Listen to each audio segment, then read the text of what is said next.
नमस्कार, आप सभी का स्वागत है लेट्स लर्न पे। हम लोग एनसीईआरटी पॉलिटी के क्रम में कक्षा 8 को पढ़ रहे थे और आज के इस वीडियो में अध्याय 3 को डिस्कस करेंगे, जिसका कि शीर्षक है हमें संसद क्यों चाहिए।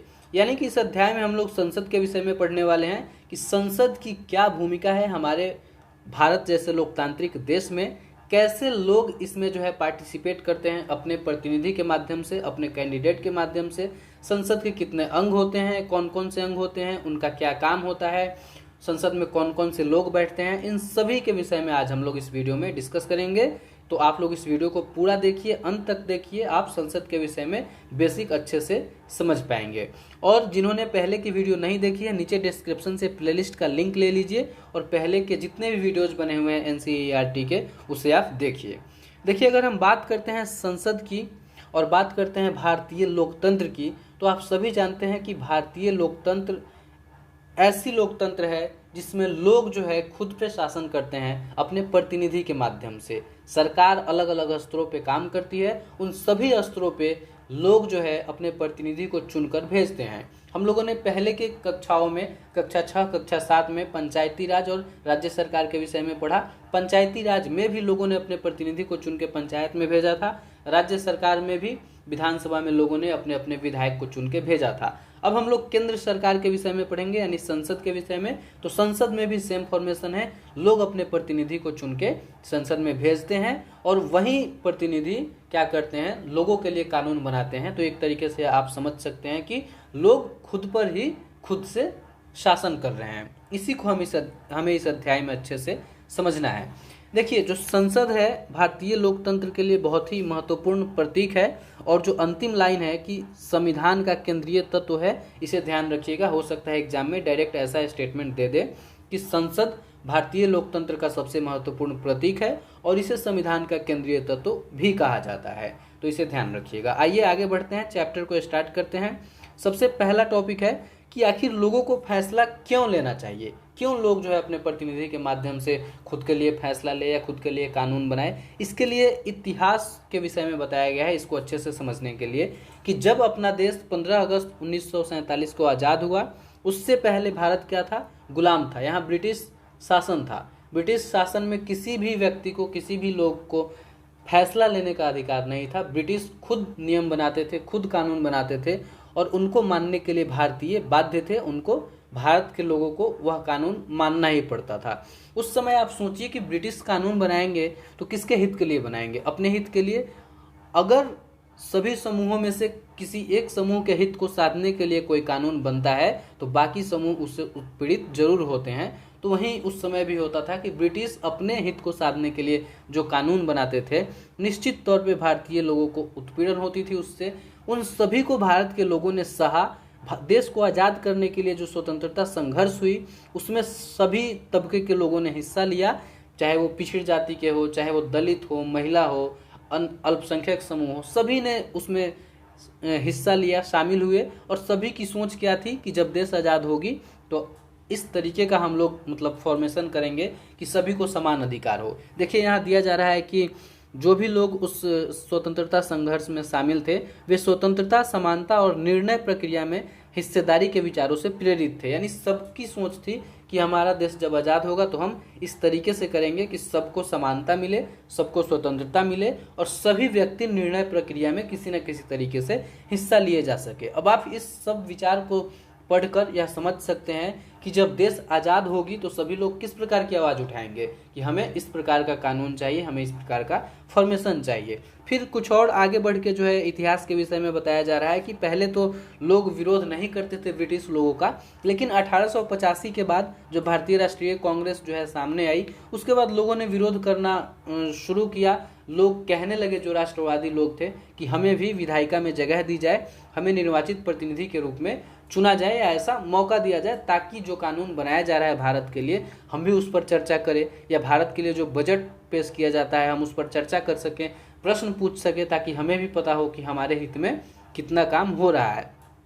ब्रिटिश ने काम भी किया। 1909 में गवर्नमेंट ऑफ इंडिया एक्ट बनाई गई और उसके तहत कहा गया कि ठीक है, आपको प्रतिनिधि के रूप में चुनकर हम अपने विधायिका में शामिल करेंगे। लेकिन यह जो तरीका था, यह उतना कारगर नहीं था, क्योंकि प्रतिनिधि के रूप में चुनने के लिए सबको यह अधिकार नहीं था, सबको वोट देने का अधिकार नहीं था। उस समय संपत्ति के अधिकार, संपत्ति के अनुसार, पढ़े लिखे होने के अनुसार यह अधिकार दिया गया था वोटिंग का। अब इन सब चीज़ों को देखकर भारत के जो लोग थे, जो बुद्धिजीवी थे, उनके दिमाग में यही बात आया कि जब हमारा देश आज़ाद होगा, जब हम इस औपनिवेशिक शासन से बाहर निकलेंगे, तो किस तरीके का देश बनाएंगे, कैसा देश बनाएंगे। तो इसलिए आगे चलकर हमारे देश में संसद बनाया गया, या प्रतिनिधित्व लोकतंत्र की बात की गई, जिसमें सभी लोगों को जो है फैसला लेने का अधिकार है। सार्वभौमिक वयस्क मताधिकार की बात की गई। सार्वभौमिक वयस्क मताधिकार का मतलब होता है देश में जितने भी लोग हैं, जितने भी वयस्क नागरिक हैं 18 वर्ष से अधिक के,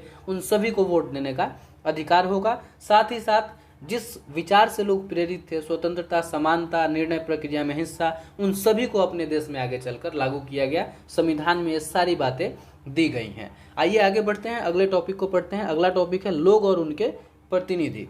देखिए, लोकतंत्र का मतलब ही होता है लोगों का शासन, आप तो जानते ही हैं। मतलब कि लोग जो है लोकतंत्र में काफ़ी महत्वपूर्ण है। लोग हिस्सेदारी भी करते हैं और लोगों की आस्था भी होती है। देखिए, लोगों की हिस्सेदारी को आप ऐसे समझ सकते हैं कि ये अपने प्रतिनिधि को चुन के संसद में भेजते हैं, और आस्था का मतलब है कि उस संसद में जब इनके प्रतिनिधि काम कर रहे हैं, कोई कानून बना रहे हैं, नियम बना रहे हैं, उनको देश में लागू किया जा रहा है, तो लोगों की आस्था है कि हाँ, कानून ऐसा बनाया जा रहा है जो हमारे हित में है। क्योंकि जो प्रतिनिधि इस कानून को बना रहा है, उसको किसने भेजा है? हमने ही भेजा है। तो इस तरीके से आप लोगों के हिस्सेदारी और लोगों के आस्था के विषय में समझ सकते हैं। देखिए, होता क्या है कि जनता अपने प्रतिनिधि का चुनाव करती है। ये हम लोगों ने 7वीं कक्षा में राज्य सरकार के समय भी पढ़ा था कि जनता अपने प्रतिनिधि का चुनाव करती है। चुनाव करने के बाद इस प्रतिनिधि के समूह को एक जगह भेजा जाता है, संसद में। और फिर इस संसद में क्या होता है, जाने के बाद कुछ राजनीतिक दल होते हैं अलग अलग, उन्हीं में से जिस राजनीतिक दल को बहुमत प्राप्त होती है, यानी आधे से अधिक सीट पर पूरे देश में जिनके कैंडिडेट जीतते हैं, सांसद बनते हैं, वे सरकार बनाते हैं और शासन में अपनी भूमिका अदा करते हैं। इसको हम लोग और आगे अच्छे से पढ़ेंगे, कितने सीट होते हैं, कौन कौन से किस प्रकार से, लेकिन फिलहाल आप इतना ही जानिए। चलिए आगे बढ़ते हैं। अगला टॉपिक है संसद की भूमिका। लेकिन संसद की भूमिका को पढ़ने से पहले यहाँ कुछ प्रश्न दिया गया है, इसे भी हम लोग सॉल्व करते हैं। पहला प्रश्न पूछा जा रहा है कि विधायक यानी कि जो MLA होते हैं वे कौन होता है और उसका चुनाव कैसे किया जाता है। देखिए, तो पिछले कक्षा में, कक्षा 7 में हम लोगों ने विधायक के विषय में पढ़ा था कि जितने भी राज्य हैं देश में, सबको अलग अलग निर्वाचन क्षेत्रों में बांटा गया है। राज्य में बहुत सारे निर्वाचन क्षेत्र होते हैं, वहाँ से एक एक कैंडिडेट खड़े होते हैं, अलग अलग राजनीतिक दल के कैंडिडेट खड़े होते हैं, और लोग किसी एक कैंडिडेट को जिताकर क्या करते हैं, विधानसभा में भेजते हैं, और यही होते हैं विधायक। ठीक ऐसे ही हम लोग जो है संसद के विषय में पढ़ेंगे कि पूरे देश को अलग अलग निर्वाचन क्षेत्रों में बांटा गया है। सभी निर्वाचन क्षेत्रों पर अलग अलग राजनीतिक दल के जो है कैंडिडेट खड़े होते हैं, उसमें से किसी एक कैंडिडेट को जिताकर संसद में सांसद के रूप में भेजा जाता है। इस प्रकार जितने भी निर्वाचन क्षेत्र हैं कुल, वहां से एक एक सांसद जो है क्या करते हैं, जीत कर संसद में आते हैं। अगला है कि राज्य विधानसभा और संसद के बीच क्या फर्क है। तो राज्य विधानसभा का मतलब हो गया एक राज्य के लिए जो कानून बनाने की संस्था है, और संसद का मतलब है जो पूरे देश के लिए कानून बनाने की संस्था है। आगे कुछ जो है बात दिया गया है और देखना है कि यह राज्य सरकार करती है या केंद्र सरकार। पहला है क में चीन के साथ शांतिपूर्ण संबंध रखा जाएगा, तो यह ऑब्वियस सी बात है, यह केंद्र सरकार काम करेगी। ख मध्य प्रदेश में बोर्ड के तहत आने वाले सभी स्कूलों में कक्षा 8 को बोर्ड की परीक्षाओं से बाहर रखा जाएगा। तो देखिए, एक राज्य का काम है तो यह राज्य सरकार करेगी। अगला है ग अजमेर और मैसूर के बीच एक नई रेलगाड़ी चलाई जाएगी। तो देखिए, दो अलग अलग राज्यों के बीच की बात है और रेलगाड़ी की बात है, तो यह केंद्र सरकार करेगी। 1000 रुपये का नया नोट जारी करना है, यह केंद्र सरकार निर्णय लेगी। इस तरीके से आप समझ सकते हैं कि कौन सा काम केंद्र सरकार और कौन सा काम राज्य सरकार करेगी। फिलहाल आपके एग्जाम में बहुत ज़्यादा नहीं पूछा जाएगा, लेकिन इतना देख लीजिए। अब संसद की भूमिका को पढ़ने से पहले यहाँ जो 3 बातें दी गई हैं उसे देख लीजिए। पहला है भारतीय संसद देश की सर्वोच्च कानून निर्मात्री संस्था है। इसके 2 सदन होते हैं, राज्यसभा और लोकसभा। दूसरा, राज्यसभा में कुल 245 सदस्य होते हैं। देश के उपराष्ट्रपति राज्यसभा के सभापति होते हैं। तीसरा, लोकसभा में कुल 545 सदस्य होते हैं, इसकी अध्यक्षता लोकसभा के अध्यक्ष करते हैं। ये 3 बातें ध्यान रखिएगा, ये जो है इम्पोर्टेंट है। अब हम लोग संसद की भूमिका के विषय में पढ़ते हैं। तो आप सभी जानते हैं कि भारतीय संसद जो है भारतीय जनता की आस्था का प्रतीक है। ये स्टेटमेंट भी एग्जाम में पूछ लिया जाता है, तो इसे ध्यान रखिएगा कि भारतीय जनता की आस्था का प्रतीक है भारतीय संसद। इसे अभी हम लोगों ने ऊपर पढ़ा भी कि कैसे जो है जनता जो है आस्था रखती है संसद में।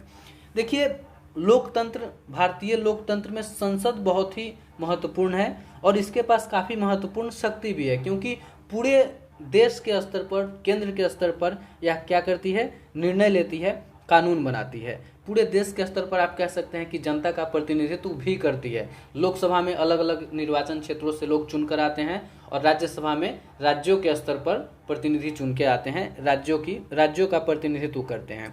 देखिए, इसके फॉर्मेशन के विषय में आगे बताया गया है कि कैसे जो है लोकसभा के लिए चुनाव होता है और कैसे सरकार बनाए जाते हैं। इसके विषय में हम लोग पढ़ेंगे। ये सब जो दिया गया है ये अलग अलग समय के चुनाव के विषय में, उसे हमें बहुत ज़्यादा ध्यान नहीं देना है। अगर हम बात करते हैं तो मैंने पहले बता ही दिया कि देश को क्या किया गया है, अनेक निर्वाचन क्षेत्रों में बांटा गया है। लोकसभा के निर्वाचन क्षेत्रों में प्रत्येक क्षेत्र से एक सांसद चुन के संसद में आते हैं और फिर यहीं सभी मिलकर संसद का निर्माण करते हैं। इन्हीं सभी लोगों को एमपी या सांसद कहा जाता है और ये सब मिलके कुछ काम करते हैं। उस काम के विषय में हम लोग पढ़ते हैं। काम इम्पोर्टेंट है। पहला काम है संसद का राष्ट्रीय सरकार का चुनाव करना, यानी सरकार जो कार्यपालिका होगी पूरे संसद में से उसका चुनाव कैसे होगा, इसके विषय में हम लोग पढ़ते हैं। देखिए, बताया जा रहा है सबसे पहले कि भारतीय संसद में राष्ट्रपति और 2 सदन होते हैं। ये भी महत्वपूर्ण है, ध्यान रखिएगा। भारतीय सदन में एक तो राष्ट्रपति, दूसरा राज्यसभा और तीसरा लोकसभा, यानी भारतीय संसद के 3 अंग होते हैं। ये भी एग्जाम में पूछा जा चुका है। अगर हम बात करते हैं राष्ट्रपति की, तो आप सभी जानते हैं राष्ट्रपति के विषय में, उनके विषय में बहुत ज़्यादा यहाँ नहीं पढ़ना है। सबसे पहले लोकसभा की बात करेंगे। तो लोकसभा में कुल 545 सदस्य होते हैं। 545 में से जो 543 होते हैं वो निर्वाचित होते हैं, यानी देश के अलग अलग निर्वाचन क्षेत्रों से चुन कर आते हैं। जो 2 होते हैं वो राष्ट्रपति द्वारा मनोनीत किए जाते हैं। ठीक है, चलिए। अब क्या होता है कि जो भी राजनीतिक दल पूरे देश में आधे से अधिक सीट पर जीतता है, यानी कम से कम 272 सीट पर अगर कोई राजनीतिक दल जीतता है तो वह सरकार का गठन कर सकता है संसद में। संसद में कुल जो है 543 सदस्य होंगे। 543 में से अगर 272 सदस्य जो है 272 सांसद किसी एक राजनीतिक दल के पास हो जाए तो वह सरकार में आ जाएगी, वह सरकार का गठन करेगी। और जो बाकी सभी राजनीतिक दल के सांसद होंगे उनको क्या कहा जाएगा, विपक्षी दल, विपक्षी पार्टी आप कह सकते हैं। विपक्षी में से भी सेकेंड नंबर पर, यानी जो जीतने वाले राजनीतिक दल हैं उनके बाद जिनका स्थान है उनको मुख्य विपक्षी दल कहा जाता है। इतना बात आप ध्यान रखिएगा। अब जब सरकार का चुनाव हो रहा है, जो जीते हुए बहुमत प्राप्त राजनीतिक दल हैं उनमें से क्या करेंगे, किसी एक को प्रधानमंत्री के रूप में चुना जाएगा और वह प्रधानमंत्री क्या होता है, लोकसभा में सत्ताधारी दल का मुखिया होता है। ठीक है, अब वह जो प्रधानमंत्री है अपने सांसदों में से, अपने सांसदों का मतलब क्या हुआ, जो बहुमत प्राप्त राजनीतिक दल हैं उनके जितने सांसद हैं उनमें से प्रधानमंत्री मंत्रियों का चुनाव करेंगे, जैसे स्वास्थ्य मंत्री, शिक्षा मंत्री, वित्त मंत्री। और फिर प्रधानमंत्री और ये सभी मंत्री मिलकर क्या करेंगे, सरकार का गठन करेंगे, सरकार बनाएंगे। और इन्हीं को हम लोग जो है कार्यपालिका के नाम से जानते हैं। कार्यपालिका में इनके अलावा, यानी कार्यपालिका में जो है प्रधानमंत्री हैं, अनेक मंत्री हैं, इनके अलावा ऑफिसर भी आते हैं, तो इसे भी आप ध्यान रखिएगा। गठबंधन सरकार के विषय में आगे बात की गई है। कभी कभी क्या होता है कि जो ये 272 सीट लाना है कम से कम, कोई एक राजनीतिक दल नहीं ला पाती है पूरे देश में। ऐसे स्थिति में क्या होगा, अलग अलग राजनीतिक दल मिलके 272 से अधिक सीट बनाएंगे और फिर एक से ज़्यादा राजनीतिक दल मिलके जब सरकार का गठन करेंगे तो इन्हें हम गठबंधन सरकार के नाम से जानते हैं। ये कुछ बातें हम लोगों ने की लोकसभा और गठबंधन के विषय में। अब आगे बढ़ते हैं, राज्यसभा के विषय में समझते हैं कि राज्यसभा का क्या काम है। तो देखिए, राज्यसभा देश के राज्यों की प्रतिनिधि के रूप में काम करता है। यह भी काफ़ी महत्वपूर्ण है, क्योंकि कोई भी कानून अगर पास होना है तो आप लोकसभा में, लोकसभा के बाद राज्यसभा में, यानी राज्यसभा में भी उसका आना आवश्यक है। कभी कभी जो है राज्यसभा कानून बनाने के लिए प्रस्ताव भी पेश करती है। इसके अलावा अगर राज्यसभा में कोई कानून आता है तो वह उसमें संशोधन भी कर सकती है अगर उसके सदस्यों को ऐसा लगता है तो, या फिर कुछ मतलब विचार भी दे सकती है या उसे समझकर पास भी कर सकती है। अगर हम बात करें सदस्यों की तो राज्यसभा में कुल जो है 245 सदस्य होते हैं। 245 में से जो 233 होते हैं वो निर्वाचित होते हैं और 12 सदस्य राष्ट्रपति द्वारा मनोनीत किए जाते हैं। अब ये जो 233 सदस्य निर्वाचित होते हैं ये अलग अलग राज्यों से आते हैं। अलग अलग राज्यों से कैसे आएंगे, तो जो राज्यों में विधानसभा है या जो राज्यों में विधायक हैं वो विधायक लोग चुन के अपने अपने राज्य से क्या करते हैं, सांसद को राज्यसभा में भेजते हैं। तो ये तरीका होता है राज्यसभा का। आइए आगे बढ़ते हैं। आगे बताया जा रहा है कि सरकार को नियंत्रित करना, मार्गदर्शन देना और जानकारी देना ये काम भी होता है संसद का। तो आइए देखते हैं संसद का ये काम कैसे होता है। जब भी संसद का सत्र चल रहा होता है तो सबसे पहले प्रश्नकाल होता है। अब प्रश्नकाल को समझ लीजिए, एग्जाम में प्रश्न इससे पूछा जाता है।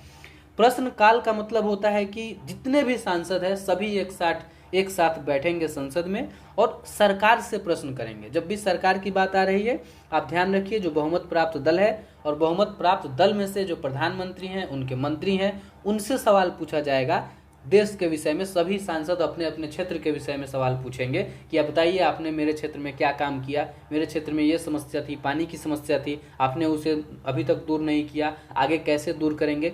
इस तरीके से सभी सांसद सरकार से प्रश्न पूछते हैं, सरकार के कामकाज के बारे में जानकारी हासिल करते हैं कि आप मेरे लिए क्या काम कर रहे हैं या फिर आगे कौन सा काम करेंगे। तो ऐसे आप कह सकते हैं जो सरकार है, जो कार्यपालिका है, उसको पूरी सांसद क्या कर रही है, नियंत्रित कर रही है। ठीक है, कार्यपालिका जो है, कार्यपालिका को संसद क्या करती है, नियंत्रित भी करती है सवाल के माध्यम से। अब जैसे सरकार से किसी सांसद ने पूछा कि मेरे क्षेत्र में पानी की समस्या है या पानी की समस्या थी, आपने उसके विषय में क्या किया। तो सरकार को अगर पता था पहले से कि पानी की समस्या है, काम हो रहा है, तब तो वो जानकारी दे देगी। लेकिन किसी कारणवश सरकार को नहीं पता है तो सरकार को पता चल जाएगा, तो उस क्षेत्र के विषय में सरकार आगे काम करेगी। तो इस तरीके से संसद में जो सांसद है, जो विपक्षी दल के हों चाहे किसी भी दल के हो, वो सरकार को जानकारी भी देती है कि आप इस विषय में काम कीजिए। इस तरीके से जो विपक्षी दल है वो भी संसद में बहुत ही महत्वपूर्ण भूमिका निभाता है। विपक्षी दल क्या करता है, सरकार का ध्यान दिलाता है कि आप किस क्षेत्र को छोड़ रहे हैं, किस किस क्षेत्र में आपको काम करना चाहिए। इस तरीके से मतलब जन समर्थन एक तरीके से जुटा रहता है। अगर सरकार अपने मन मर्जी का कुछ करना चाहे तो नहीं कर सकती है, क्योंकि विपक्षी दल उसके सामने है। ये सब चीज आपको जो है ध्यान में रखना है। आगे बढ़ते हैं। आगे बताया जा रहा है कि ये एक प्रश्न दिया गया है कि कैसे प्रश्न संसद में पूछा जाता है प्रश्नकाल के दौरान। उसकी कोई ज़रूरत नहीं है, समझने के लिए आप उसे देख सकते हैं। देखिए आगे एक बहुत ही महत्वपूर्ण बात बताई जा रही है कि कोई भी अगर वित्त से संबंधित मामला होगा, उस मामले में सिर्फ सरकार फैसला नहीं लेगी बल्कि पूरा सांसद मिलकर फैसला लेगा। सांसद को आप संसद भी कह सकते हैं। देखिए संसद जब भी कहेंगे तो संसद का मतलब हुआ कि जितने भी सांसद पूरे देश से चुन कर आए हैं उनको मिलाकर आप संसद कह सकते हैं। सांसद का मतलब हुआ एमपी, मेंबर ऑफ पार्लियामेंट, मतलब कोई भी एक कैंडिडेट जो जीत कर आया है। तो सभी सांसदों के समूह को हम संसद के नाम से जानते हैं। तो वित्त से संबंधित अगर कोई भी मामला होगा उसमें यह जरूरी है कि सभी सांसदों की मंजूरी ली जाए, सिर्फ सरकार उसमें फैसला नहीं लेगी। इस तरीके से ऊपर हम लोगों ने जो बात देखी और अभी जैसे हम लोगों ने वित्त के मामले में देखा, तो हम समझ सकते हैं कि पूरी संसद मिलकर क्या करती है, सरकार को नियंत्रित भी करती है। नियंत्रित कैसे, कि वह अपने मन मर्जी का काम नहीं कर सकता। मार्गदर्शन भी देती है। मार्गदर्शन कैसे, अगर किसी क्षेत्र के विषय में सरकार को जानकारी नहीं है तो वह जो है उसे संसद के माध्यम से पता भी चल जाती है। अगर जानकारी की बात करें कि कैसे संसद जो है जानकारी देती है, तो भी आप समझ सकते हैं कि सांसद जो प्रश्न पूछते हैं उससे सरकार को देश के विषय में, क्षेत्र के विषय में जानकारी मिलती है। आगे बढ़ते हैं। अगला जो संसद का काम है वह है कानून बनाना। तो संसद जो है पूरे देश के लिए कानून बनाती है। इससे ज़्यादा यहाँ नहीं दिया गया है, अगले चैप्टर में इसके विषय में हम लोग विस्तार से जानेंगे। अब अपना आज का अंतिम टॉपिक है कि संसद में कौन कौन से लोग होते हैं, कौन कौन से लोग बैठते हैं। देखिए बात की जा रही है अगर भारत की, भारतीय जो लोकतंत्र है इसमें लोगों का ही शासन है। लोग डायरेक्ट शासन नहीं कर सकते, तो अपने प्रतिनिधि के माध्यम से क्या करते हैं, खुद पर शासन करते हैं, इसलिए इसे प्रतिनिधि मूलक लोकतंत्र भी कहा जाता है। लेकिन यहाँ एक प्रश्न पूछा जा रहा है, एक बात बताई जा रही है कि अक्सर यह होता है कि जो प्रतिनिधि मूलक लोकतंत्र होते हैं यह पूरे तरीके से अपने समाज को मतलब प्रतिबिंबित नहीं कर पाते हैं, एक तरीके से प्रतिनिधित्व पूरे तरीके से नहीं हो पाता है। ऐसा क्यों है? देखिए, पहले क्या था, जो अच्छे लोग होते थे, जो ज़्यादा पढ़े लिखे लोग होते थे, बुद्धिजीवी, वही सांसद बन के संसद में प्रतिनिधित्व करते थे। लेकिन अपने देश में विविधता है, अनेक तरीके के लोग रहते हैं, ग्रामीण पृष्ठभूमि के जो है मैक्सिमम लोग हैं, दलित हैं, पिछड़े, अति पिछड़े, अल्पसंख्यक, महिला, ये सभी हैं। लेकिन अगर इन सभी का प्रतिनिधि संसद में नहीं है तो जो कानून बनेगा वह कैसे सबका भला करेगा? लेकिन अब देखा जा रहा है आज के समय में कि हमारे संसद में विविधता बढ़ी है, अनेक तरीके के लोग अब संसद में हैं, लगभग जो है सभी लोगों का प्रतिनिधित्व संसद में शामिल है। ग्रामीण पृष्ठभूमि के लोग हो, चाहे दलित लोग हो, चाहे पिछड़े हो, चाहे अल्पसंख्यक हो। हाँ, महिला के विषय में अगर हम बात करें तो महिलाओं का प्रतिनिधित्व अभी भी बहुत कम है, अभी हम लोग उस पर चर्चा करेंगे। तो देखिए, बात बताई जा रही है कि अगर संसद में किसी एक समूह का या किसी समूह का प्रतिनिधित्व नहीं है तो क्या होगा? मान लीजिए संसद में किसी एक ही समूह का सांसद बहुत अधिक हो गया, तब वहाँ जो फैसले लिए जाएंगे, वहाँ जो कानून बनाए जाएंगे, वो तो अपने ही हित के लिए बनाएंगे जिस समूह के सभी सांसद हैं। तो इस तरीके से क्या होगा, देश के किसी खास लोगों के लिए कुछ कानून बन जाएंगे, जबकि जो विविधता में लोग थे उनके लिए कानून बना ही नहीं। इसलिए जरूरी है कि संसद में सभी समूह का प्रतिनिधित्व हो, कुछ जो है ग्रामीण पृष्ठभूमि के भी हो, कुछ दलित भी हो, पिछड़े भी हो, अति पिछड़े भी हो, अल्पसंख्यक भी हो, महिला भी हो। इस चीज को ध्यान में रखते हुए एक कानून बनाया गया, जिस कानून के अंतर्गत आरक्षण दिया गया अनुसूचित जाति और अनुसूचित जनजाति को। ठीक है, ये बातें बताई जा रही है कि कुछ सीटों को आरक्षित कर दिया गया है एससी और एसटी के लिए, ताकि किसी खास क्षेत्र से यह निश्चित हो जाए कि एससी और एसटी के लोग ही संसद में जाएंगे और उनका भी प्रतिनिधित्व अच्छा हो पाएगा, वो भी अपने आप को रिप्रेजेंट में, अपने समूह को रिप्रेजेंट कर पाएंगे संसद में।